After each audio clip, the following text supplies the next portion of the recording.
అందరికీ శుభోదయం. నా పేరు మన్విత. నేను కెవి పాఠశాలలో 6వ తరగతి చదువుతున్న విద్యార్థిని.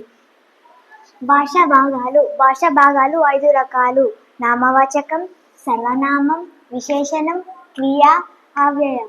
నామవాచకం పేర్లను తెలియజేసే పదాలను నామవాచకం అంటారు. ఉదాహరణ: రామయ్య, తోట, చెట్లు మొదలైనవి. సర్వనామం నామవాచకానికి బదులుగా వాడే పదాలను సర్వనామం అంటారు. ఉదాహరణ: వాడు, ఈమె, నేను మొదలైనవి. విశేషణం నామవాచకాల యొక్క కానీ సర్వనామాల యొక్క కానీ గుర్తు